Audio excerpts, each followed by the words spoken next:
हमारे देश की संस्कृति, देश के इतिहास, कहीं ना कहीं उस बात को ये जो सरकार सत्ता दल है उसको सही रूप में स्वीकार नहीं करती।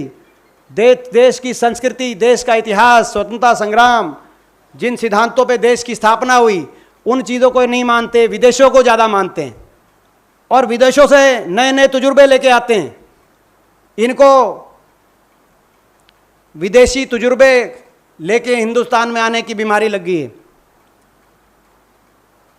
फार्म लॉ लेके आए, कह रहे अमेरिका से लेके आए हैं, कॉर्पोरेटाइजेशन कराएंगे, मगर हिंदुस्तान में जहां अमेरिका में 400 एकड़ एवरेज किसान के पास है, यहां हिंदुस्तान में 2 एकड़। वो हिंदुस्तान के लिए कामयाब नहीं था और इसीलिए सरकार को अंततः वापस लेना पड़ा। अब ये कह रहे हैं इजराइल में, मैं आपको बताना चाहता हूं, इजराइल ऐसा देश है, छोटा देश है, एडवांस इकोनॉमी है, वहां पर 100% लोगों के पास रोजगार है, बेरोजगारी नहीं है, कोई फौज में जाके खुश नहीं है, इसीलिए अनिवार्य रूप में 4 साल की सर्विस करानी पड़ती है, क्योंकि किसी की फर्स्ट प्रेफरेंस फौज नहीं होती। वो इजराइल की स्थिति हो सकती है, मगर हिंदुस्तान की स्थिति उससे भिन्न है।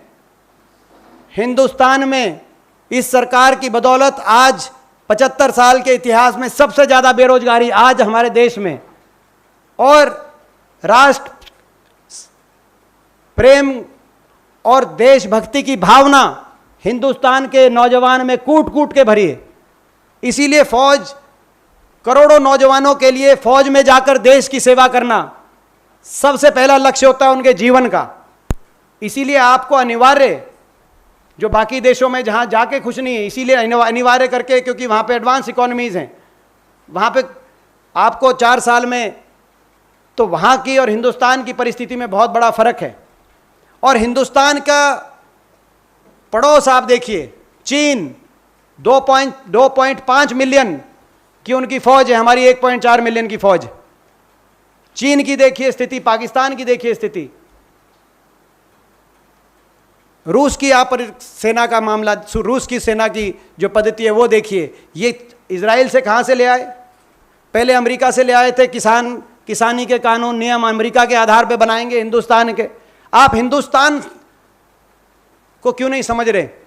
भारतवर्ष की संस्कृति को क्यों नहीं समझ रहे? यहाँ पे नौजवान के दिल में क्या आशा आकांक्षा है, उनको क्यों नहीं समझ रहे? प्रधानमंत्री से मैं पूछना चाहता हूँ।